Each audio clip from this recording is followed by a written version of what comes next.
Hello, everyone. Thank you for joining us. It should be an insightful discussion on the state of tech in Africa. I'm thrilled to be facilitating this panel and looking forward to hearing the views from such an esteemed selection of guest speakers today. On that note, could I please invite Ashim Egunjobi, Managing Partner at Terra Capital, to come up, please? Karen Waitaka, Chief Investment Officer at Catalyst Fund. Rushil Vallabh, co-founder and managing director at Sesha Capital. And Umtoni Wachira, managing partner at Catapult Africa.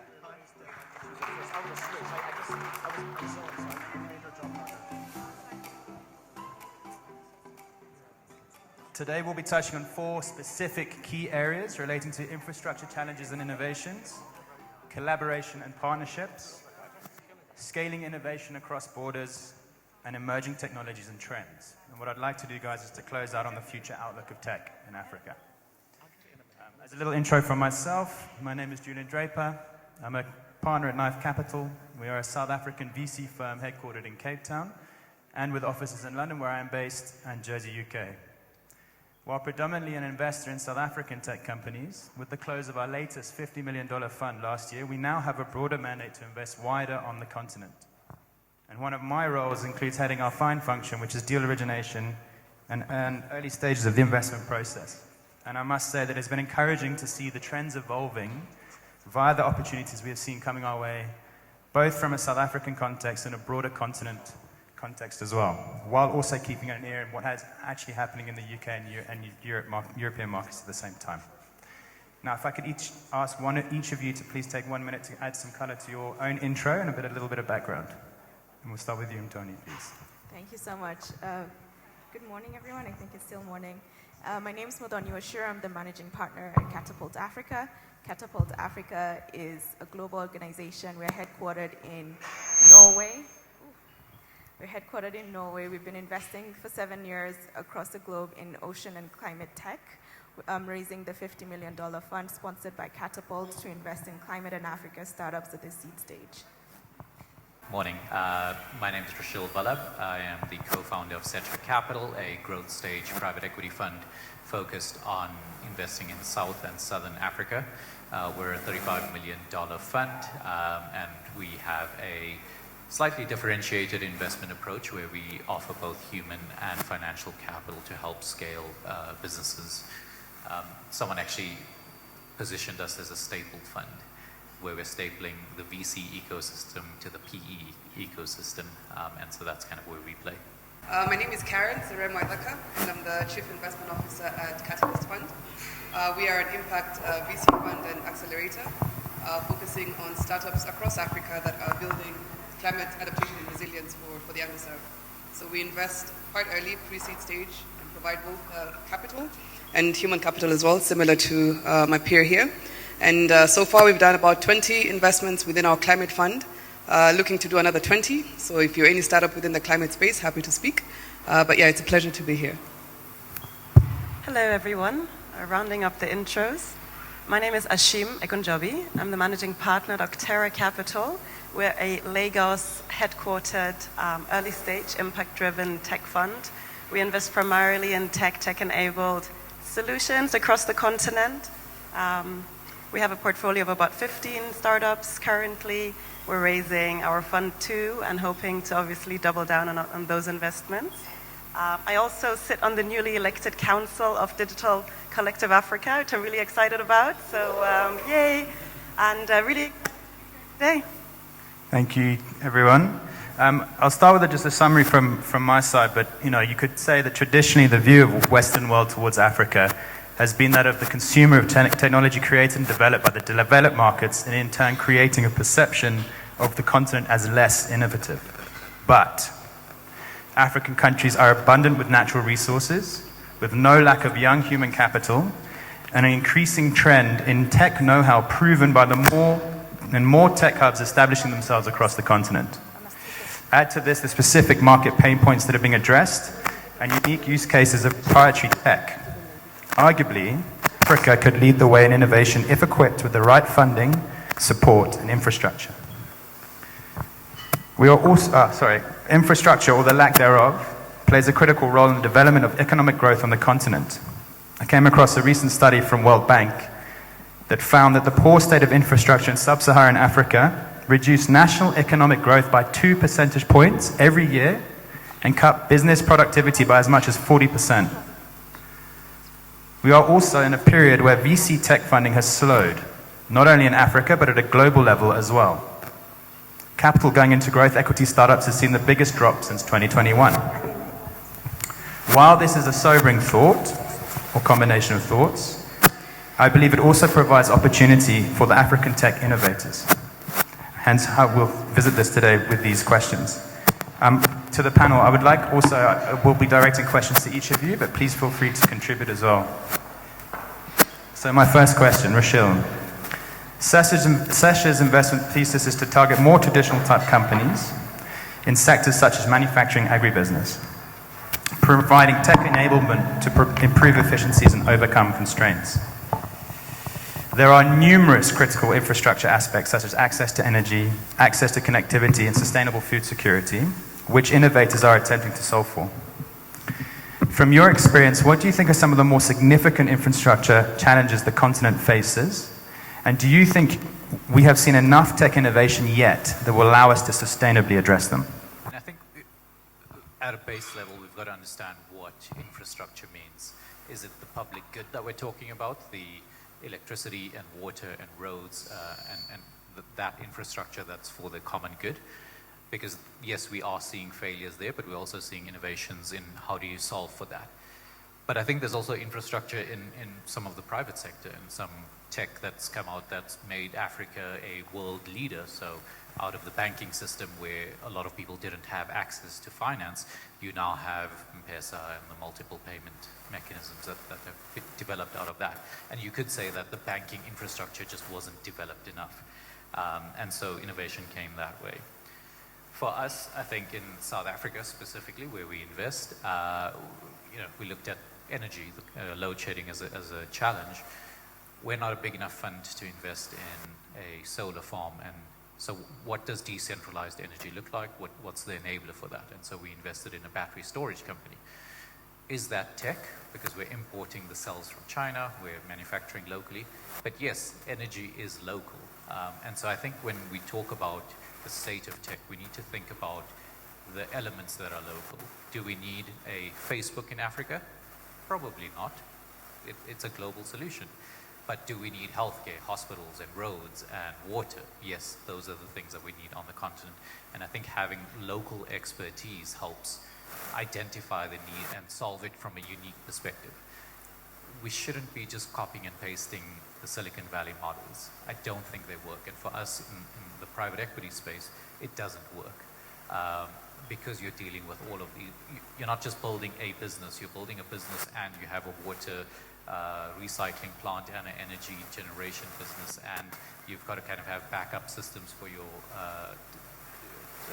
internet provider. So I think we've seen a couple of innovative solutions. One of the ones I love in Nigeria is that Kobo 360.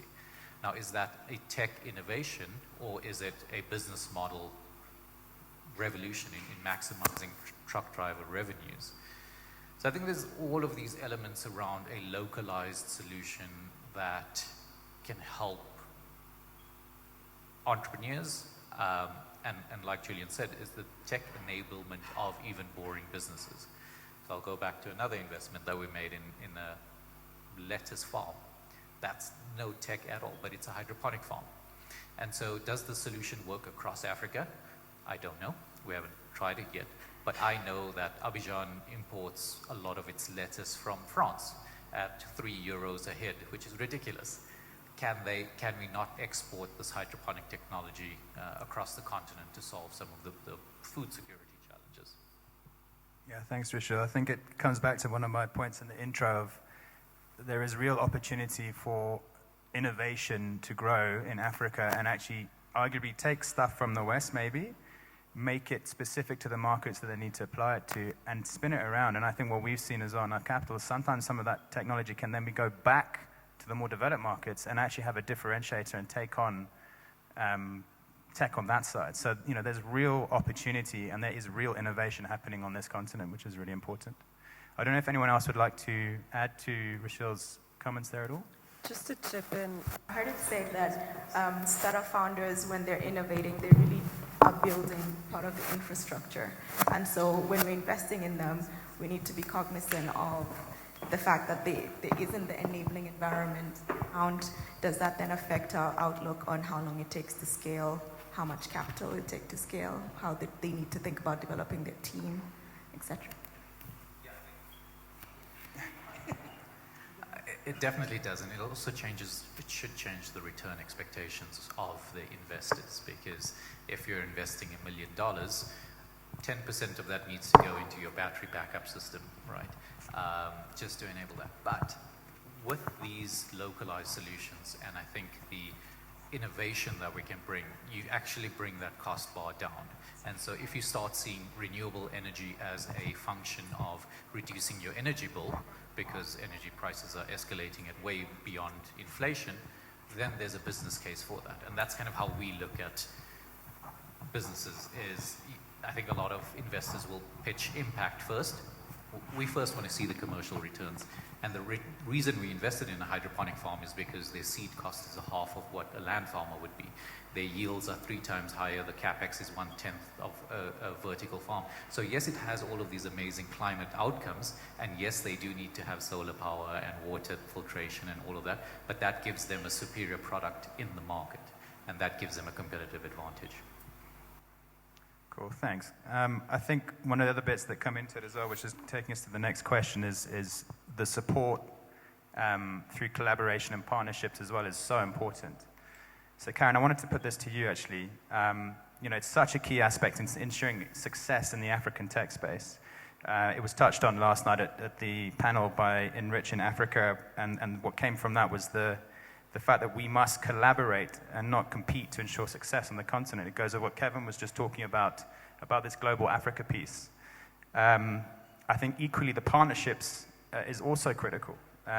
Whether international partnerships for support and funding from, or local public-private partnerships and cross-sectoral collaborations. At Catalyst Fund, you've partnered with a broad range of stakeholders, from the Gates Foundation to JP Morgan and Chase and even the UK Foreign Commonwealth. So in your experience, how successful have public-private partnerships and cross-sectoral collaborations been in facilitating the scaling of tech-driven solutions across Africa? And how critical are the international funding partnerships, such as grant funding and DFI capital, in ensuring that the African tech sector can continue to grow? Thank you for that. I think before I answer, I'll piggyback on Kevin's keynote address on global Africa. And I think it's impossible for us to achieve a global Africa without meeting that funding gap that governments are unable to fill. And how to fill that is through the different players that you've mentioned. Each of these have a role to play in the development of our infrastructure, of our tech, of our healthcare, agriculture, and many different aspects of our daily livelihoods as well. So looking at the DFIs, for example, the donors as well, and then governments working hand in hand with private sector to ensure that we have the skill sets to be able to build that infrastructure. We have the discipline to be able to maintain that infrastructure and continue to improve on that existing infrastructure. So I'll give an example for Catalyst Fund. We have an investment called Octavia Carbon, which is in deep tech, direct air carbon capture project. So what they're looking to do is tapping into the geological formation in Kenya in terms of the Rift Valley, where you've got very natural rock formations that are conducive for such technology. How it works in Africa is that something that would be very expensive, for example, in Iceland and other similar locations, makes it cheaper in Kenya because, one, the local talent is more affordable. We've got the natural formations that make the energy also a lot more affordable because we've got a lot of renewable energy in Kenya. And then they can't solve the full end-to-end. The area where they have to deploy this machinery is government-owned. And so the government has to provide and facilitate the community engagement, the community buy-in, the regulations and the policies that would allow Octavia to operate within that region. And then they also have to partner with another private company that once they have captured the carbon, this other company is an expert in injecting that carbon into the rock, which then completes that loop of capturing carbon for over 1,000 years. Then they can sell the carbon credits, and that's how they generate the revenues. So that particular company then demonstrates how public, so government, can work with a small business, which is Octavia Carbon, with a larger private partnership, seller in this particular case, to then ensure that we create employment within that region, because it's a huge plant. So there's a lot of job creation within those communities in the Rift Valley. Continue to capture the carbon that would then be used to sell carbon credits, so the company becomes commercially viable. For us as an investor, that's important. And then for government as well, to then continue to subsidize energy within the region and in Kenya as a whole, because then you're able to have different sources of energy for that particular region. So that's one way that the PPPs would work really, really well. In terms of transferring such technology, even across the continent, I think one way that it's worked really well, I remember some years ago, EcoBank and IFC partnered to be able to then offer credit to SMEs that would otherwise not get funding from a traditional bank. So that IFC is able to then de-risk by providing some sort of guarantee, credit guarantees for these SMEs to borrow. Then EcoBank is then able to on-lend to these SMEs. And so such innovative ways of thinking outside traditional risk criteria that banks would use, for example. So I think fintech is one sector that has been able to transfer across the continent.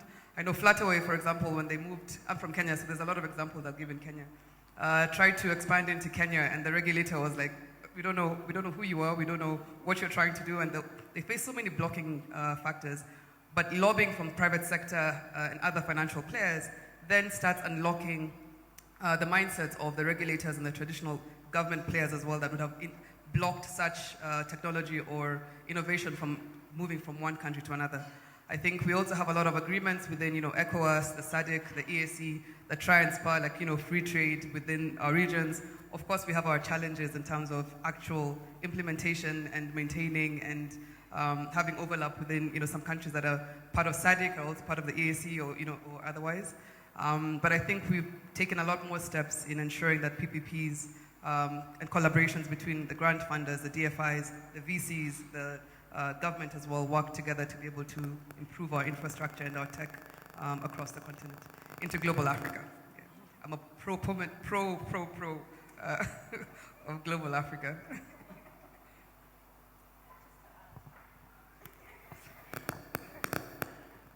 Just to add, and I'm glad I can finally speak with a mic, I think grant funders actually fulfill a really important role in the African tech space, and that is twofold. One is that they help fuel innovation, and the second one is that they are enabling startups to extend their cash runway. I think cash management and generally extending cash runway has been probably one of the top key. I mean, liquidity was on that slide that Christoph shared, right, as the biggest one. And that's really around, well, you know what, we've got to make sure that these startups stay alive. Grant funders can fulfill some of those roles because as VC investors and other investors are looking at those hard numbers and saying, hey, you know what, there's a financing risk here. I may not be able to write a check because you may not be alive in 12 months. If we know that there is some grant funding coming in, that we know that, okay, you know what, these guys are going to be able to actually continue operating, that actually goes a long way in sort of supplementing VC funding.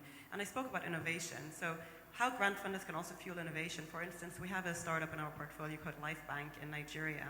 And they have actually partnered with some grant funders to tackle the issue of maternal mortality.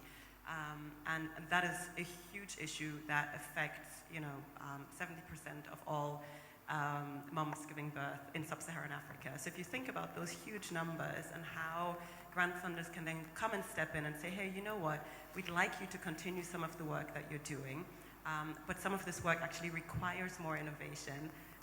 Funding for innovation is oftentimes quite scarce, because if we talk about commercial returns first, then how do we get to that innovative bit?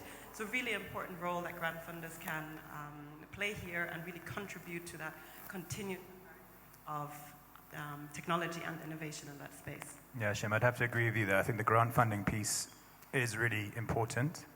However, access to grant funding isn't that easy, and it's not easy for startups to go and find that. Even from a VC point of view, there's a body of work we need to do. We need to do more. We need to get more access to that grant funding.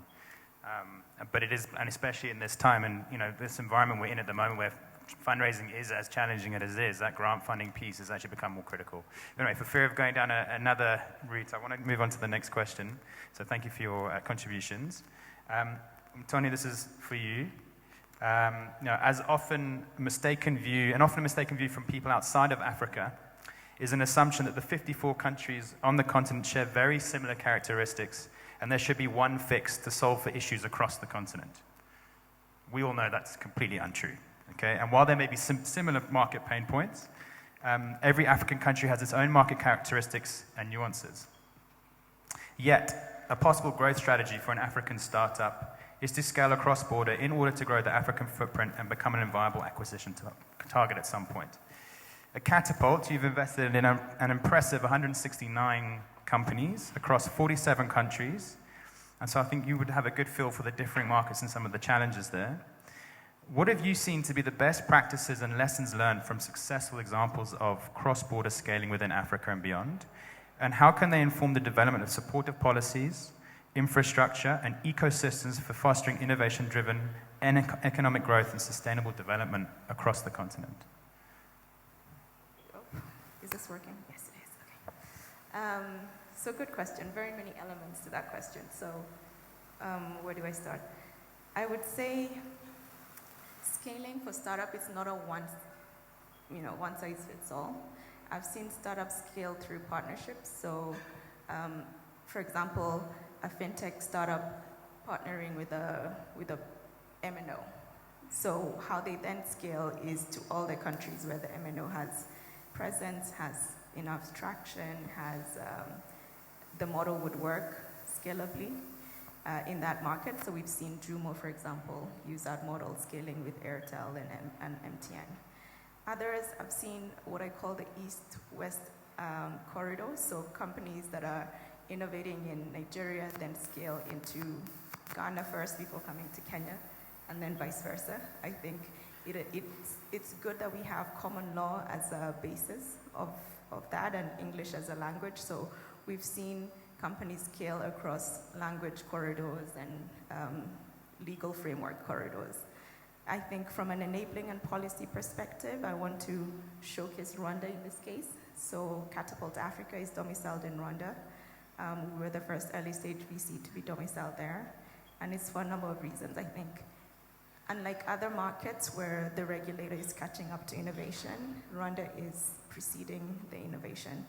It comes from an infrastructure perspective, so they have very strong roads. I mean, good road network. They have airline corridors. They have recently just extended a visa-free policy for all African country citizens. And I think that really allows for talent to come in, but it also allows for companies to come in. So from a regulatory perspective, we've seen them come up with policies that are extending tax incentives to startup founders to set up there. Flutterwave has set up there successfully. They're extending tax benefits to GPs to set up VC and PE firms. They're extending tax benefits to service providers. So now they're International Finance Center. So we've seen service providers moving from Mauritius and setting up offices in Kigali. They're also putting their money where their mouth is. So from a capital perspective, they're investing their own money into startups and funds. So Rwanda Social Security Board, for example, was in our seed fund in 2022 and are coming into this larger fund as well. They've raised 300 million in the Green Fund and are supporting green tech companies. So we've seen Ampersand being a success factor. We've seen Bbox, for example, move their HQ from UK to Rwanda. We've seen Basigo move operations from Kenya to Rwanda. So we're seeing that be a really attractive catalyst for innovation in that space. So that's from a regulatory infrastructure and policy perspective. They're leading from the front. Yeah, thank you for that. I think the other piece as well, and again, it comes back to stuff we've touched on before, is the collaboration piece. I think even from a VC point of view, investor collaboration, for us, Cash is something we invested in last year, started operation in Rwanda, then Kenya, now is in South Africa, and we're hopefully helping facilitate the market entry. So it's a little bit of a different situation because they come into South Africa, but I think for us, if we had an existing portfolio company wanting to go into those markets, an ideal situation would be having known friends, other VC investors there, and working together to make that happen, basically. And I think that's another really important piece as well to facilitate cross-border growth. 100%. I think a question I've faced talking to LPs is who's your competitor? You know, we're always showing the ecosystem of co-investors. And my response to that is always, look, Africa is an undercapitalized market. And I don't know a single investor who's trying to take the entire round. And so collaboration is inherently in the spirit of everyone that we work with. Absolutely. Does anyone else want to contribute to that? We're happy to move on. Oh, Karen? One that works? Yep. Okay. No, I just wanted to add, I think for the founders who are here, I know when you're pitching to investors, one of the questions that they ask is, what's your growth plan, what's your growth path, how are you going to scale this? And a lot of times I think founders have this need to say, okay, I'm currently in South Africa, I'm going to expand into Egypt and Nigeria, and understand exactly what market it is you're going to be expanding into, so that when you answer to the investor, it's very clear that there's a thought process around understanding the culture of that other market that you're trying to expand in, understand what similarities are there and what differences are there that will make your startup either work or not work in those markets that you're looking to expand into. Yes, it is important for us to know that there's a growth path for this particular company. It makes it more, exit attractive for us. We know it's exitable because that's one of the things that we look at. But be realistic and be very well informed around how you're going to expand. I know startups that expanded too early, expanded to the wrong markets, and that completely killed a really good business that would have actually done really well even within the market that it was already operating in. So yeah, just always be mindful around that growth plan and path. So part of our investment strategy at Catapult is to invest, and in all the companies that we invest in, we run them through a 3-month accelerator. One of the modules in the accelerator is a month-long assessment of growth in Africa. So what is it going to take? We run through a simulation of what it will take to either scale deep in one market before scaling broader across the continent. We really care about the dilution of founders. We need them to be aligned incentive-wise from that perspective. So we look at what are the inflection points that then trigger funding, how much should you raise, at what valuation, etc. So I think being really proactive and as a VC, challenging some of the assumptions that they have around scaling across Africa and creating the partnerships and enabling the environment for them to succeed. Great, thank you, Mutoni and Karen. Ashim, this is a question for you. At Actera, you've invested in very interesting companies, and they are driving digitization and digital adoption across the continent, I would say with a particular focus on fintech and access to health. From what you are seeing, how critical is the role of emerging tech such as artificial intelligence, blockchain, IoT, amongst others, plenty out there, playing and driving economic growth and social development across the continent? I think it's a really apt question, considering that this is a deep tech summit, among other themes, right? So we believe that these, we can still call them emerging deep tech technologies, play a significant role in addressing some of these inherently systemic infrastructural challenges that we sort of discussed today already, that do exist pretty much in all the 54 countries on the continent. So that's maybe one of the similarities that we sure share. So I want to give a couple of examples from our portfolio, because that's oftentimes the easiest, or companies that we've come across that we think are doing this really well. One of them I already just spoke about, which is Lifebank. But they actually, so Lifebank is a supply chain and health tech company.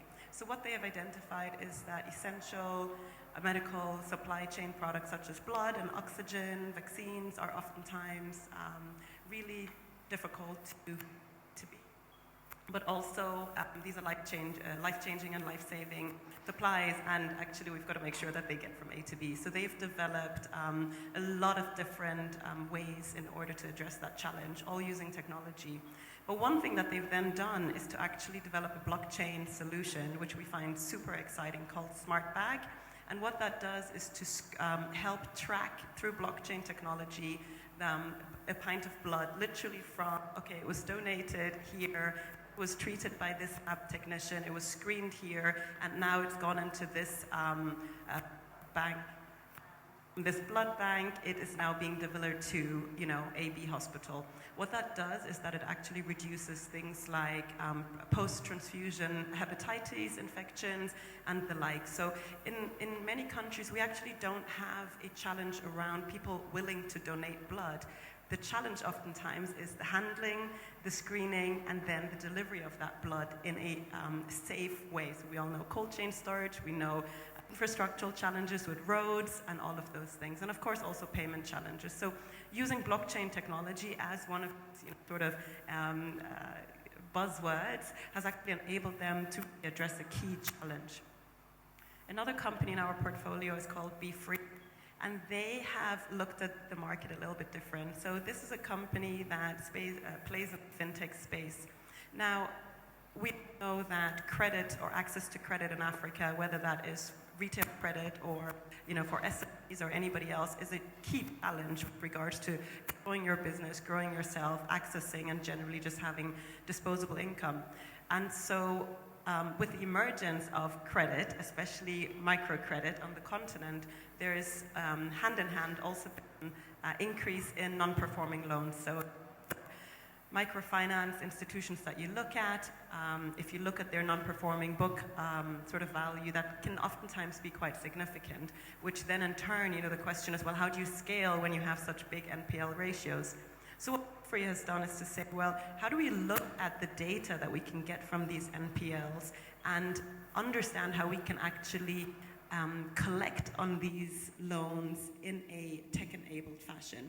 So they use artificial intelligence and machine learning mechanisms, algorithms, to assess these non-performing loan portfolios from lenders such as traditional banks and fintechs, MFIs, and then actually use tech-enabled tools to collect on these portfolios. What that has enabled them to do is two things. One, they're actually able to collect on NPL portfolios that oftentimes traditional lenders are unable to because they've already written this off, so they're creating value.